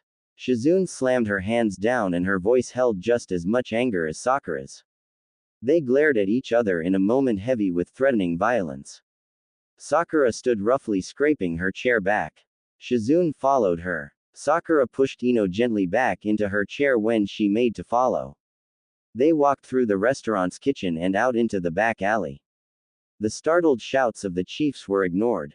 I told you to leave this alone, Sakura said as she faced off with Shizune. I can't believe you're allowing this. Shizune glared. This has nothing to do with you. Sakura yelled angrily, hating the fact that she felt like a teenager pointlessly rebelling against her mother.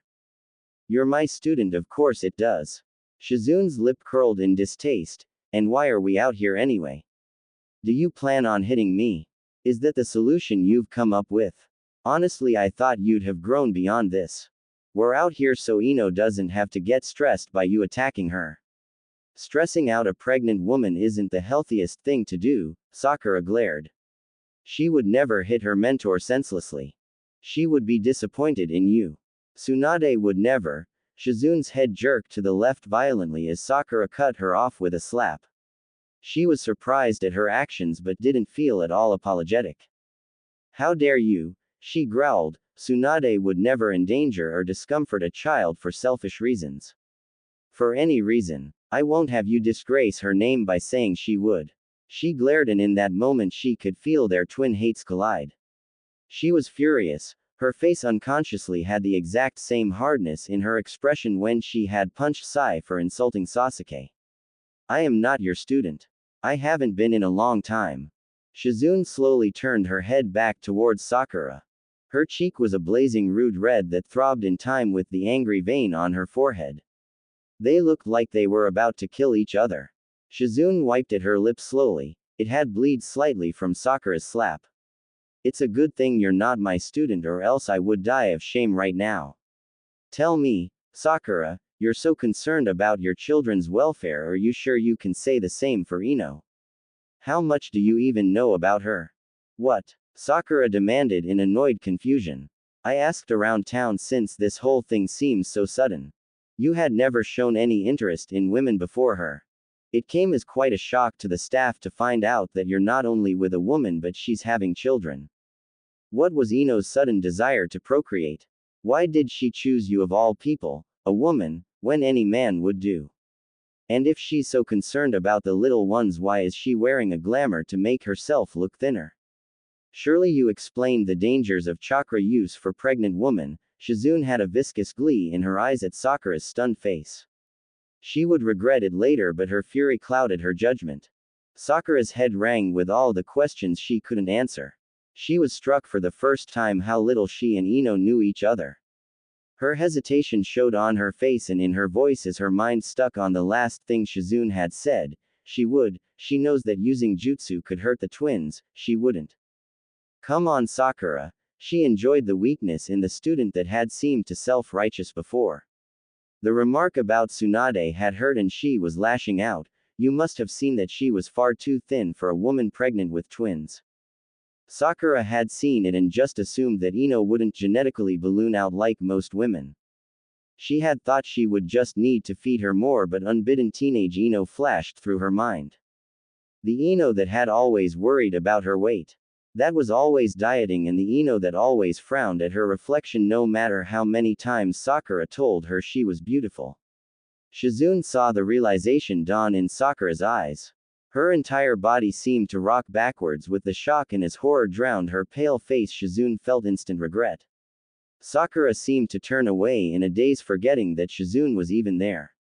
She ran a hand through her hair and pulled absently. No, she shook her head. No, she wouldn't.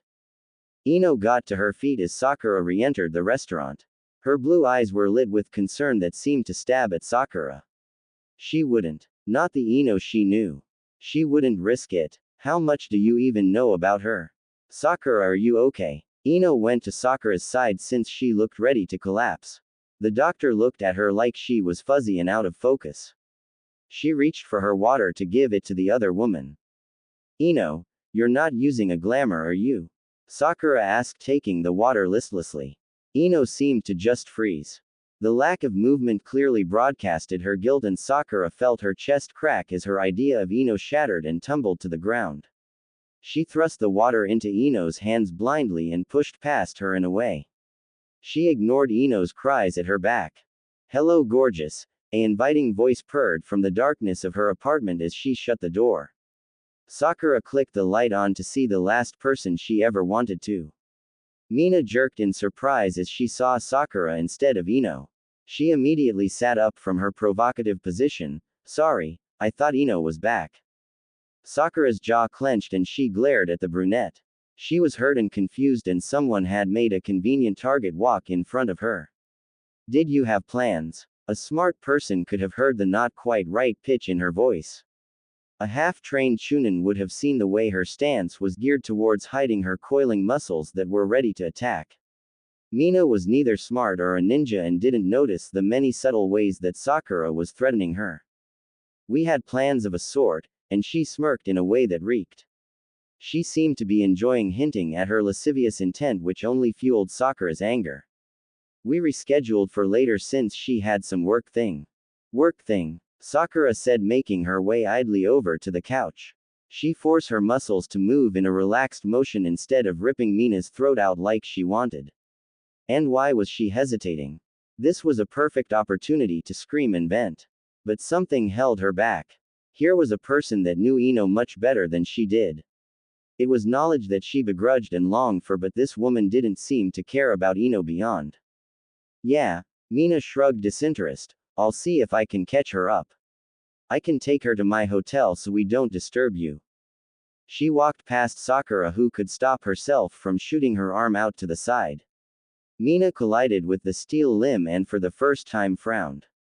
Latent instincts only now seemed to have registered that not all was as it should be. Mina, Ino closed the door slowly as she took in the situation. Hey, Mina smiled and went to Ino's side. Ino the kiss and pushed Mina away from her slightly. Mina frowned offended. I think you should leave, Ino said, not taking her gaze from Sakura. She watched her like she was a stalking tiger that would pounce any minute. No, why don't you stay, Mina? You know a lot about Ino, don't you? Sakura could hear the icy sharpness of her voice and sneered as Mina once again seemed too dumb to get the danger. You can tell me all about her past, and hey, I bet I can tell you a few things that would shock you about her now. Sakura, I know that you're angry, and Ino's voice held a panicked warning that Sakura enjoyed. What's the matter, Ino? Did you not want your bitch to know about your pregnancy? She thought snidely. No. Sakura snapped, taking a furious step forward. Mina flinched, but Ino held her ground. I'm not angry. I'm hurt and confused and furious. I am not merely angry. Mina, she growled, trying to seem friendly, did you know about Ino's condition? Condition. Mina frowned, glancing at Ino in fear. Sakura laughed bitterly as Ino said her name in warning. You don't have a disease, do you? And Mina actually backed away from Ino. Sakura grinned like a crocodile as her prey came closer to her. No, that's not it, Ino quickly assured Mina before turning to say again in a warning tone, Sakura. What? Her voice was venomous. She heard Ino's desire for her to keep her mouth shut. She just didn't care. We'll talk about this later, when we're alone, Ino said, grabbing Mina's arm and trying to take her out of the room. Talk about what? Talk about how you don't even care about our children. How you would endanger their lives. Or how you're a selfish bitch that cares about no one but herself. Sakura raged blindly. Kids. Mina said in shock. I don't care. Ino echoed in disbelief. A storm cloud of fury then darkened her face and she forgot all about Mina. She drew herself up to her full height, but Sakura didn't care that the storm hovered over her. She growled defiantly back as Ino stalked into the bedroom to reappear lightning fast with a box as big as her torso. She emptied it on the couch and thousands of bottles and devices spilled onto the fabric. Don't you dare tell me I don't care about anyone. She screamed shrilly. Sakura looked at the boxes in puzzlement but wasn't prepared to let go of her anger. Ino snatched a bottle up blindly. These are my iron supplement tablets that I take every morning before you wake up. These are the garlic tables that I take each night before I go to sleep, and these are the folic acid tables that I gag on every day because of their damn size. She snatched bottle after bottle and explained their uses before flinging them back into the box. She lifted a strange face mask and thrust it in Sakura's face. This bastard thing is a gag that I wear every morning so I don't wake you up with my morning sickness. The few times you've woken up to the radio are the mornings that I was violently ill but couldn't make it to the box. This is the ointment that I rub onto my ankles, which are twice their normal damn size. And this is for the ugly stretch marks that are taking over my stomach. These are the damn control pants I wear so I don't wet our bed in the night. Do you know how embarrassing that is? But I don't want to annoy you by getting you up to change the sheet. These are the herbal painkillers that I'm taking like candy because I'm constantly hurting, but I don't want to take it out on you in this. She held up the battered bunny that Sakura had bought for the children back when she thought there was only one. This is Chibi Sakura. This is the thing I batter when you're annoying the life out of me by breathing. I know that the homicidal rage that consumes me is wrong, and so I try not to take my mood swings on you. I've battered a bunny rabbit until its stuffing has come out. So don't you dare tell me I don't care. Somewhere in Ino's tirade, Sakura's anger had fled. She thought it was when Ino had began to cry. The blonde was annoyed at herself and tried to continue doggedly onwards, but her breath kept catching and stuttering. She finally broke down and sobbed, sitting on the couch that was still half full of tiny bottles and gadgets. Sakura knelt before Ino and pulled her into a hug. At first the blonde tried to push her away, then hit her, but eventually she crumbled into Sakura's arms. Sakura watched Mina hover uncertainly before she finally retreated. She stroked Ino's hair soothingly, and it was a while before the blonde's cries became sniffles. I didn't do the glamour jutsu. I had Shika do it for me. I couldn't stand seeing myself so huge. I know, she said gently. She didn't want to fight anymore. She pulled Ino up and half-carried the distraught woman into the bedroom. She undressed her patiently while Ino still sniffled occasionally. There was a strange silence filled with a weary expectation. Sakura decided that they were both too emotionally drained to talk about the multitude of questions that they probably both had. She stopped and stared at the saloon belly that should be much bigger. She trusted Shikamaru to not have hurt the baby, but couldn't help but wonder at Ino's actually size if the small football had leaked past such an advanced jutsu. Ino grew uncomfortable under her gaze, so she reached for the blonde's night dress and dressed her. Sakura bid Ino to stay as she dampened a facecloth in the bathroom and gently washed Ino's flushed face. She wiped away the tear stains and damped Ino's fringe playfully. The blonde gave a weak smile as Sakura guided her down under the covers and tucked her in. Ino shyly flipped down the covers on the other side of the bed and gazed beseechingly at her. Sakura sat and kicked off her shoes before changing into her own pajamas of black shorts and an oversized t-shirt. She turned the light off and got into bed in the dark. Her body was too stiff to fall asleep and she felt the tension on Ino's side but didn't know what to do. The small space had become a great gaping divide that seemed never-ending. A little while later in the dark Ino shifted. Sakura didn't know if the blonde thought she was asleep or had found a reserve of courage. With the barest whisper of the sheets, Ino edged closer to her. She hovered near Sakura, her courage faltering at the final hurdle. The doctor debated reaching out, but something stopped her. She heard Ino swallow before the blonde swallowed and settled down on Sakura's chest. Sakura turned into Ino and the blonde reached down to entangle their hands. Together they slept. When Sakura woke up, she was alone. She wiped the sleep from her eyes and searched for her clock. She was sure she had the day off but didn't want to spend all day in bed. She sniffed as the smell of cooking bacon called to her. She pulled on a pair of jeans but left her baggy t-shirt on. She ambled into the kitchen yawning and stretching. Ino. She jerked to a stop. Hey Sakura. Ino nodded, trying to act normal. She turned with the frying pan to place the bacon on the plate, eggs sunny side up, right? Yeah. Sakura answered, stunned as she nearly fell into the kitchen seat. Wah. Ino blushed but pretended that she wasn't. Do you like it? Sakura reached up to touch Ino's short hair, then her beach ball seized belly. And was Ino wearing the ugly maternity clothes that she raged about? The horrible floral print didn't seem to be something she would wear voluntarily. You took the illusion off. Yes, Ino confirmed. And you cut your hair. The shock was still in her system. Well, long hair was getting too hard to manage with the twins, Ino said. And don't you have problems with looking so? She cast around for a word that wasn't fat. Ino's mouth twisted downwards and she sat down beside Sakura. Yes, and I'm going to need a lot of encouragement and love because I'm dressed like a blind hippie and am bigger than a cow. You're not that big, Sakura lied. Ino seemed to have doubled in size. It was odd, she actually looked like she was faking pregnancy. It was like she stuffed a giant beach ball up her jumper. Sakura wanted to touch it. Her hands itched and she couldn't contain herself. Her eyes flickered from the bump to Ino's face and back. Can I? Sure, but I don't think you'll be able to feel anything yet, Ino said as she turned towards Sakura fully. Sakura reached out excitedly and groped Ino's stomach. She hadn't been allowed to do this as much as she would like. It was smooth and warm with the curve of the pregnancy filling appealingly into Sakura's cupped palm. She pressed lightly against the flesh but was disappointed when the answering push came back. You don't think I can feel it? Does that mean you can? Ino's smile was marvelous as she placed both her hands on either side of Sakura's. It's like little flutters. Sometimes I imagine that I'm a fish tank. I think that's the best way to describe it.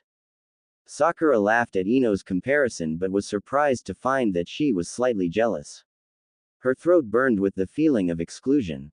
She wanted to interact with her children and feel them flutter. Ino ruffled her hair comfortingly. It was like she knew what Sakura had been thinking. This update was so fast because I was promised pictures. You know who I'm talking to. Show appreciation. If you haven't seen it already, go to Kirby Girl 13's DeviantArt profile. She drew a picture in tribute to the story. Kirby Girl 13. Art Call Me Daddy Tribute 994210888. I hope the link works, it's really good. Thank you very much, Kaio-san. Sakura shook the plumber's hand with eternal gratitude. It was the least I could do for you, Haruno-sama, Kaio said, pleased and embarrassed to receive Sakura's praise. After you cared for my wife and protected our village for so long, it was an honor. Call my company anytime and I'll make sure you get a discount. I'll definitely take you up on that, Sakura said with a smile as they turned towards the camera. She had insisted on the media being at the ER's grand reopening. Not that the ER had even closed for long after the bandit attack, but this way the village was given a confidence boost and Kaio got free publicity for his business. It was the least she could do after he did such a big job for next to nothing. Haruna-sama, a reporter said briskly, is it true that you're dating Yumenka-san, the local florist, while she's pregnant with twins? Sakura was surprised at the question. I don't know what this has to do with the ER reopening, she said slowly. Is it true, Haruna-sama? He insisted. Yumenka-san and I are not involved in that way, she said tactfully. Then why is she staying at your house? The reporter pressed, and the harsh buzz of the other reporters added audio to his question. She's staying with me because she needs some help. We're friends, Sakura said as the wall of reporters pressed in around her. A microphone was pushed under her nose and she slapped it away. Two more replaced it. Who's the father? Isn't Yumenka a prominent member of the gay community? Are you yourself gay, Haruna-sama? Ah. Sakura backed away, spluttering and holding her hands up to defend against the incessant questions. She felt like she had been ambushed. She glanced around desperately for help. Her staff sprung into action and formed a human wall that allowed her to escape the reporters. She saw one insistent reporter punch a male nurse before all hell broke out. Sakura. Ino cried, coming to support the doctor as she fell in the door. What happened to your eye? Sakura touched the bleeding wound below her eye. I think that was from the TV camera, or was it the suspended microphone from the sound guy? What? Ino just looked confused. The media have clicked on that you are pregnant and staying with me. Sakura rubbed her jaw. She couldn't remember anything after throwing a reporter out the door and the bedpans started to fly. So, Ino said, frowning, then her eye lighted with understanding. I'm sorry, Sakura, I forgot that you're famous. What did you tell them? That we were friends, Sakura said, sinking gratefully onto the couch. Her face was pinched with seriousness. I told them that we're friends, but what do I tell them about the twins? Do I pretend to be anti-Sakura? Ino, I want to be their parent, not some friend of the family. I want people to know they're my kids. We'll say that you're helping me raise them, Ino said slowly, that you are their parent in that way. Sakura frowned, not liking that at all. So I'm just some stranger raising someone else's kids. Well, what else can we say? Ino snapped, just as frustrated as Sakura. Sakura floundered for an answer before realizing that there wasn't any. She nodded in defeat. You're right. Ino placed her hand on Sakura's shoulder comfortingly. I'm sorry. I know it's not the ideal situation. Sakura reached up to cover Ino's hand with her own. She leant into the blonde, then frowned. Have you been crying? She said in concern. Damn hormones, Ino said, turning away and wiping her eyes in shame. Sakura sensed that there was more to Ino's tears than that. Ino. Sakura, it's nothing. Just, Mina, Ino said, shaking her head and turning away. Sakura felt her insides bubble with hate at the name, but she pushed it down. What's wrong, Ino? Tell me. Ino's gaze was dragged back to Sakura's eyes and the truth was pulled forward against her will. She doesn't want to see me now. We've always had a passionate relationship, and now that I'm ugly she doesn't want me, and the blonde broke down sobbing. Sakura gathered Ino into her arms or what she could fit there. Ino was very big at 7 months. The blonde clutched at her jumper and hid her face in embarrassment.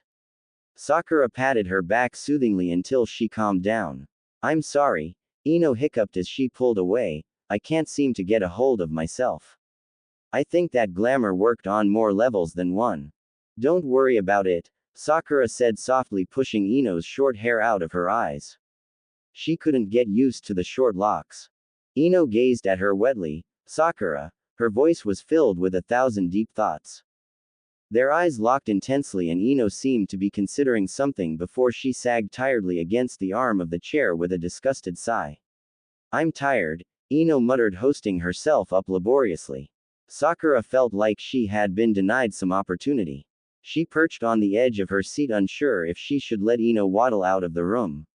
Her unbalance struck her with paralysis and the chance slipped through her fingers. She didn't even know what it was she was grasping at. She was stupid, Sakura thought as she stepped out of the way of determined shoppers. The theater hall was lit up grandly, its doors firmly shut against latecomers. Interruptions to the performance would not be tolerated, the frowned double doors seemed to state. She should just leave it. This way Mina was out of the picture and she could have Ino.